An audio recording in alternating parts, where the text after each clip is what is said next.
कहानी की शुरुआत में हमें नॉस्ट्रो में स्पेसशिप को दिखाया जाता है, जो कि अभी कहीं डीप स्पेस में है और पृथ्वी की ओर वापस लौट रहा है।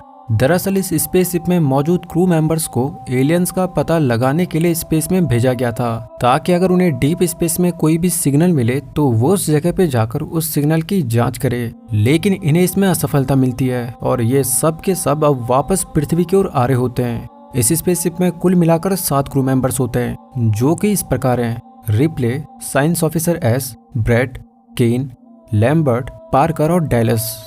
इन सभी के साथ एक बिल्ली भी होती है, जो कि शुरू से ही इस स्पेस प्रोग्राम का एक हिस्सा है। ये सब के सब क्रायो स्लीप कैप्सूल में डीप स्लीप में होते हैं, लेकिन तभी इनका मेन शिप का कंप्यूटर इन्हें उठा देता है, क्योंकि उसे जस्ट एक अननोन सिग्नल रिसीव हुआ है, जो कि किसी एलियन सभ्यता का लगता है। अब डीप स्लीप से उठने के बाद 7 क्रू मेंबर्स खाना खाते हैं और फिर खाना खाने के बाद वो सब अपने काम पे लग जाते हैं। जब ये अपने अपने सिस्टम को चेक करते हैं तो पाते हैं कि पृथ्वी तो कहीं दिख ही नहीं रही, और जब ये अपने आसपास के स्पेस को स्कैन करते हैं तो जाके इन्हें पता लगता है कि ये तो हमारा सोलर सिस्टम है ही नहीं। इस बात से सारे क्रू मेंबर सब परेशान हो जाते हैं, क्योंकि इन्हें लगा था कि मेन शिप के कंप्यूटर ने इन्हें इसलिए उठाया क्योंकि वो पृथ्वी के करीब थे। लेकिन असलियत में मेन शिप के कंप्यूटर ने इन्हें इसलिए उठाया क्योंकि उसे अननोन सिग्नल रिसीव हुए थे, जिस वजह से उसने अपना रास्ता भी बदल दिया है और सिग्नल को इन्वेस्टिगेट करने के लिए शिप को कमांड भी दे दी थी। ये जो सिग्नल मेन शिप के कंप्यूटर को मिले वो किसी धड़कन की तरह यानी हर 12 सेकंड में रिपीट हो रहे थे। तो अब सारे क्रू मेंबर्स परेशान हो जाते हैं और साथ मिलकर फैसला करते हैं कि वो उस अनजान सिग्नल को ट्रैक कर उस जगह पे जाएंगे और उस सिग्नल की छानबीन करेंगे। हालांकि पार्कर इस फैसले से पूरी तरह सहमत नहीं होता, लेकिन साइंस ऑफिसर एस उसे समझाता है कि किसी अनजान सिग्नल की जांच करना और उसकी तह तक जाना उनके कॉन्ट्रैक्ट में शामिल है, और अगर वो ऐसा नहीं करते हैं तो फिर उन्हें उस कॉन्ट्रैक्ट के पैसे भी नहीं मिलेंगे, जिस वजह से इन सबको उस सिग्नल को इन्वेस्टिगेट करना ही पड़ेगा। अब इसके बाद ये सब उस सिग्नल की ओर रवाना हो जाते हैं और अब ये अपने स्पेसशिप को मेन शिप से डिटैच भी कर देते हैं। आगे जाने पे इन्हें पता लगता है कि ये सिग्नल किसी ग्रह से नहीं बल्कि किसी उपग्रह से आ रहे हैं। तो ये सारी परिस्थिति की जांच कर उस मून पे लैंड कर जाते हैं, लेकिन दुर्भाग्यवश इनकी सॉफ्ट लैंडिंग की बजाय रफ लैंडिंग हो जाती है, जिससे इनके स्पेसशिप को काफी ज्यादा डैमेज हो जाता है और 2 क्रू मेंबर पार्कर और ब्रेट स्पेसशिप में नुकसान को ठीक करने में जुट जाते हैं। जहाँ पे इनका स्पेसशिप लैंड हुआ है यहाँ से उस सिग्नल की दूरी 2000 मीटर है, तो इन्हें अब उस सिग्नल की जांच करने के लिए वहां तक पैदल ही चलना पड़ेगा। अब जहां डैलस, केन और लैम्बर्ट उस सिग्नल को इन्वेस्टिगेट करने के लिए निकल जाते हैं, तो वहीं पार्कर और ब्रेट स्पेसशिप में हुए नुकसान को ठीक करने पे लगे होते हैं। रिप्ले और साइंस ऑफिसर एस ऊपर स्पेसशिप में ही इनको गाइड करने के लिए रुक जाते हैं। कुछ समय बाद ये तीनों डैलस, केन और लैम्बर्ट उस जगह पहुंच जाते हैं जहाँ से वो सिग्नल आ रहा है। ये वहाँ पे एक बहुत बड़े एलियन स्पेसशिप को देखते हैं, जिसको देख के लगता है कि ये स्पेसशिप वहाँ पे क्रैश हुआ होगा। दूसरी तरफ साइंस ऑफिसर एस भी ये सब देख रहा होता है, लेकिन जैसे ही ये तीनों उस एलियन शिप में एंटर करते हैं तो इनका सिग्नल अपने स्पेसशिप से टूट जाता है, जिससे अब एस और इनके बीच का कनेक्शन डिस्कनेक्ट हो जाता है। जब ये तीनों यानी कि डैलस, केन और लैम्बर्ट उस स्पेसशिप में एंटर करते हैं तो लैम्बर्ट को यहाँ पे कुछ भी ठीक नहीं लगता और वो उन्हें वापस चलने के लिए कहती है, लेकिन डैलस और केन उसकी बात नहीं मानते और उस एलियन शिप को एक्सप्लोर करने लग जाते हैं। उन्हें वहां पर अजीब अजीब तरह की आकृतियां मिलती हैं, जिसे देख के हमें लगता है कि ये आकृतियां कुछ और नहीं बल्कि वही एलियन थे जो कि अब मर चुके हैं। साथ ही साथ इन्हें वहां पर बहुत सारे अंडे दिखाई देते हैं, और जब केन उन अंडों में से एक अंडे को ऑब्जर्व कर रहा होता है तो पाता है कि जैसे ही उन्हें हाथ लगा रहा है तो उनके अंदर कुछ हलचल हो रही है।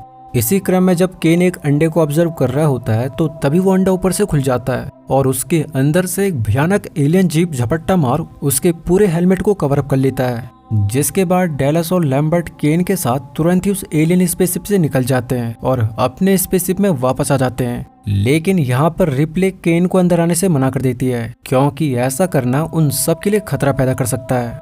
दरअसल शिप का प्रोसीडर यह होता है कि अगर किसी भी क्रू मेंबर का किसी एलियन जीप से संपर्क होता है तो उसे 24 घंटे तक बाहर रखा जाएगा, ताकि पता चल सके कि उस एलियन जीप से कोई इन्फेक्शन तो नहीं फैल रहा है या फिर वो एलियन उनके लिए किसी प्रकार का खतरा तो नहीं है। इसीलिए रिप्ले यहाँ पर हेड्स को नहीं खोलती, लेकिन साइंस ऑफिसर एस रिप्ले के ऑर्डर को ओवरराइड करते हुए हेड्स को खोल देता है और उन सबको अंदर बुला लेता है। अब तक वो एलियन जीव हेलमेट को पिघलाकर केन के पूरे मुंह को जकड़ लेता है, जिससे अब केन पूरी तरह बेहोश हो चुका है। और किसी तरह उस हेलमेट को हटाने के बाद उस एलियन जीव का पूरा स्वरूप सामने आता है, जिसने कि केन को उसके गले से लेकर उसका मुंह जकड़ा हुआ है। यहाँ पर साइंस ऑफिसर एस उस जीव को हटाने की कोशिश करने लगता है, लेकिन जैसे ही वो उसे छूता है तो वो केन के गले को और भी जोर से जकड़ लेता है, इसलिए ये अब उसे काटने का सोचते हैं। और जब ये इसकी एक उंगली को काटते हैं तो पता लगता है कि उसके शरीर में खून नहीं बल्कि खून के रूप में एसिड दौड़ता है। और यह एसिड इतना खतरनाक होता है कि जैसे ही इसकी एक बूंद नीचे गिरती है तो वो स्पेसशिप के नीचे तक छेद कर देती है, जिससे ये चाहकर भी केन को उस एलियन जीव से नहीं बचा सकते। लेकिन आश्चर्यजनक तरीके से वो एलियन जीव कुछ ही देर बाद केन को खुद ही छोड़ देता है। लेकिन वो किधर गया ये जानने के लिए डैलस, रिप्ले और एस उसे ढूंढने लगते हैं। और काफी ढूंढने के बाद वो एलियन अचानक से रिप्ले के ऊपर गिर जाता है, लेकिन गनीमत ये रहती है कि वो पूरी तरह मर चुका है। अब इसके बाद साइंस ऑफिसर एस डिसीजन लेता है कि वो इस एलियन को वापस अर्थ पे लेके जाएंगे ताकि वो इसके ऊपर रिसर्च कर सके और इसके बारे में जान सके।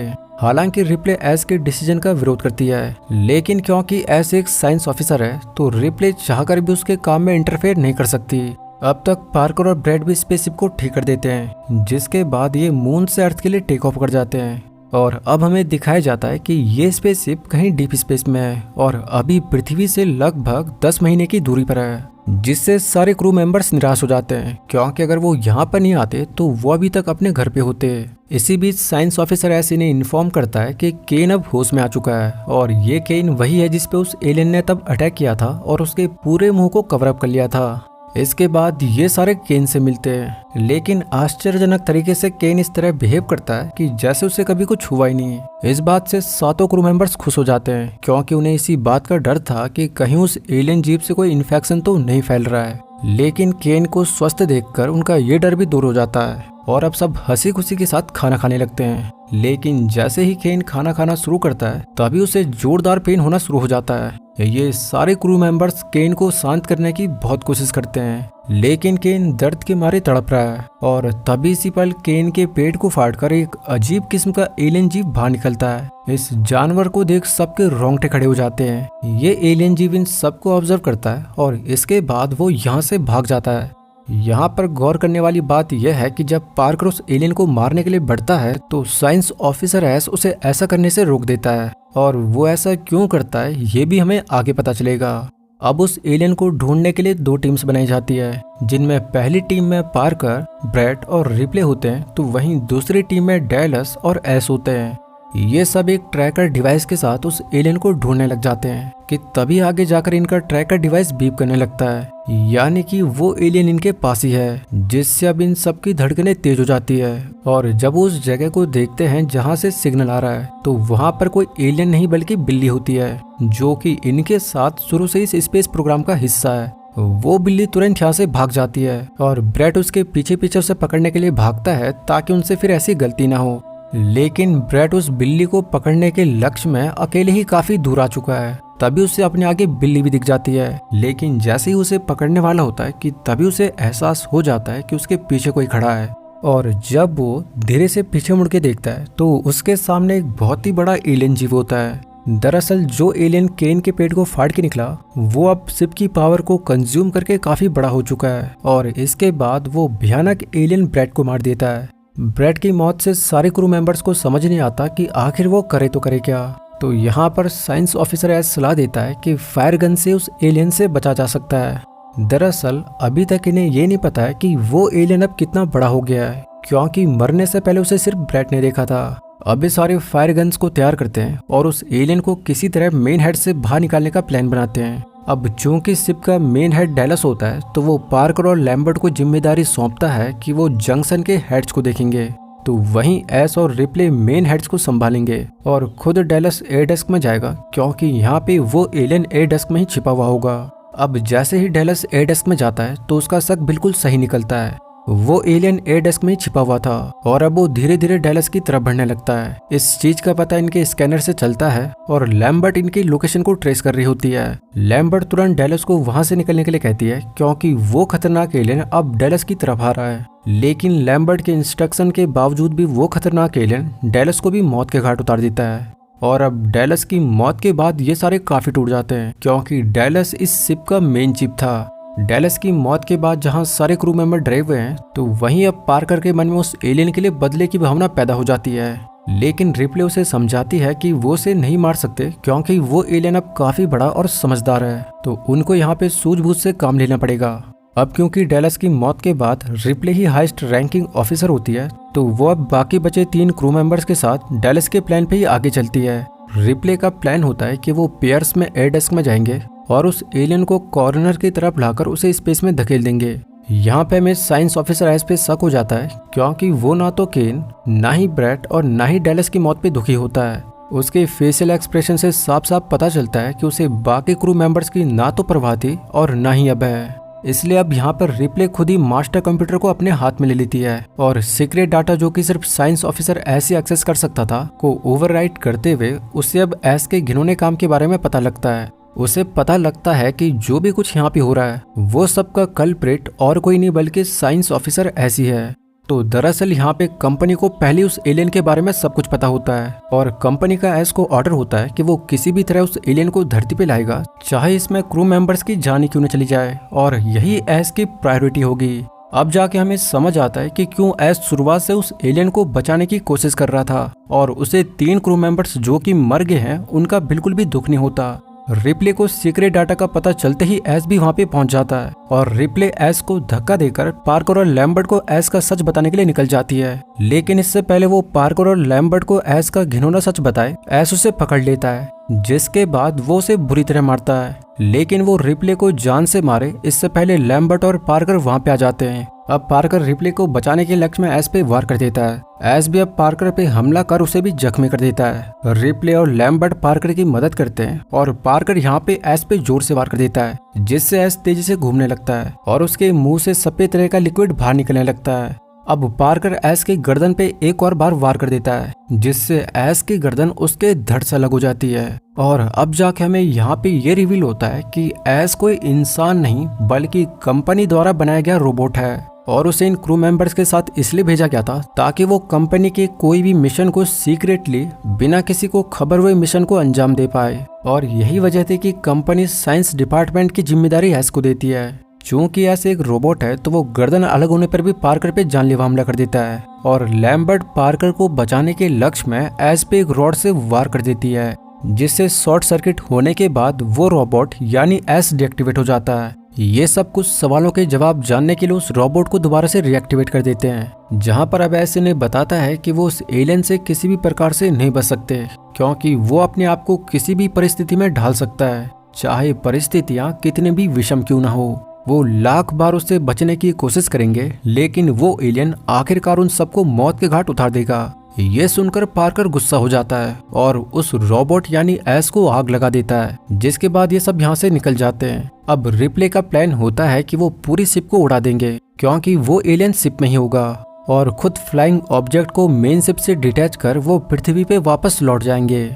लेकिन ऐसा करने से पहले इन्हें एयर सपोर्ट सिस्टम के लिए कूलिंग चाहिए होगी, जो कि शिप के सी डेक में होता है। रिप्ले पार्कर और लैम्बर्ट को सी डेक से सारी कूलिंग लाने को कहती है और तब तक रिप्ले शटल को तैयार करेगी जिससे ये शिप को डिस्ट्रॉय करने के बाद वापस अर्थ पे लौट सकेंगे। अब जहां शिप में पार्कर और लैम्बर्ट सारी कूलिंग को इकट्ठा कर रहे होते हैं तो वहीं रिप्ले ऊपर शटल को प्रिपेयर कर ही रही होती है कि तभी उसे बिल्ली की आवाज सुनाई पड़ती है और वो उसे पकड़ने की कोशिश में लग जाती है। कुछ देर बाद वो उसे पकड़ भी लेती है और उसे एक बॉक्स में डाल देती है। इधर नीचे पार्कर और लैम्बर्ट कूलेंट इकट्ठा कर ही रहे होते हैं कि तभी वो खतरनाक एलियन वहाँ पे भी आ जाता है और वो लैम्बर्ट के बिल्कुल आगे ही खड़ा होता है। पार्कर चाहे तो उसे फायर गन से उसे भगा सकता है लेकिन वो एलियन लैम्बर्ट के बिल्कुल सामने होता है, जिस वजह से वो फायर गन को भी यूज नहीं कर सकता क्योंकि अगर उसने ऐसा किया तो लैम्बर्ट को भी खतरा हो सकता है। इसीलिए पार्कर लैम्बर्ट को बचाने के लिए उस एलियन के माइंड को डाइवर्ट करता है, लेकिन ऐसा करना उस पे ही भारी पड़ जाता है। वो एलियन पार्कर को अपनी टेल यानी पूंछ से गिराकर अपने हाथों से पार्कर का गला घोटकर पार्कर का भी अंत कर देता है। अब जब तक रिप्ले यहाँ पे पहुंचे तब तक वो खतरनाक एलियन लैम्बर्ट को भी मौत के घाट उतार देता है। रिप्ले जब यहाँ पे पहुंचती है तो वो पार्कर और लैम्बर्ट की डेड बॉडीज देखती है, लेकिन वो एलियन यहाँ से भाग गया होता है। अब रिप्ले जल्दी से emergency self destruction system on कर देती है क्योंकि उसे पता है कि वो एलियन शिप के अंदर ही है, क्योंकि अभी जस्ट उस एलियन ने पार्कर और लैम्बर्ट को शिप में ही मारा था। वो जल्दी से शिप के हेड्स को बंद कर ऊपर शटल में जाती है और शिप के सेल्फ डिस्ट्रक्ट होने से पहले वो शटल को शिप से डिटैच कर देती है। कुछ ही सेकंड्स बाद शिप का स्पेस में एक जोरदार धमाका हो जाता है और उस खतरनाक एलियन का भी आखिरकार अंत हो जाता है। अब जाके रिप्ले राहत की सांस लेती है और अपनी बिल्ली जो कि उसने तब बॉक्स में डाली थी को बाहर निकालती है। वो बिल्ली को क्रायो स्लीप कैप्सूल में डाल देती है और रिप्ले खुद भी क्रायो स्लीप कैप्सूल में जाने की तैयारी करने लगती है। लेकिन तभी वो भयानक एलियन जो कि रिप्ले को लगा था कि उसने शिप को नष्ट करते वक्त उसे मार दिया था, शटल के एयर डेस्क में छिपा हुआ था। दरअसल ये एलियन खतरनाक होने के साथ साथ समझदार भी है और वो तब से यहीं पे छिपा हुआ था। रिप्ले डर के मारे क्लोजेट में जाती है और स्पेस सूट और ग्रैपिंग हुक गन के साथ बाहर निकलती है। रिप्ले यहाँ पे उस एलियन को एयर डेस्क से बाहर निकालने के लिए ऊपर नोजल से नाइट्रोजल क्लोराइड गैस का ब्लास्ट करती है, जिससे अब फाइनली वो एलियन बाहर आ जाता है। जैसे ही वो एलियन बाहर आता है, रिप्ले उस पे ग्रैपिंग हुक गन से वार कर देती है, जिससे वो एलियन शटल से बाहर गिर जाता है। लेकिन अभी भी उसने शटल के निचले पार्ट को पकड़ा हुआ था। यहाँ पर एक शॉकिंग चीज ये होती है कि वो एलियन वैक्यूम यानी एब्सोल्यूट जीरो टेम्परेचर में भी 15-20 सेकंड तक सरवाइव कर जाता है, जिससे हमको ये पता लगता है कि ये एलियन एक अद्भुत कैपेबिलिटीज रखता है। यहाँ पर रिप्ले शटल के हेड्स को भी बंद कर देती है, लेकिन अब भी वो एलियन थ्रस्टर से अंदर घुस के आने की कोशिश करने लगता है। लेकिन रिप्ले दिमाग को चलाते हुए थ्रस्टर्स को ऑन कर देती है, जिससे अब फाइनली वो एलियन स्पेस में खो जाता है और इस तरह यहाँ पे रिप्ले की जान बच जाती है। 7 क्रू मेंबर्स में सिर्फ एक ही क्रू मेंबर बचता है और एक छोटी सी गलती की वजह से इन्हें ये भुगतना ही था। अब रिप्ले भी क्रायो स्लीप कैप्सूल में डीप स्लीप में जाती है और इसी के साथ ये कहानी यहीं पे खत्म होती है।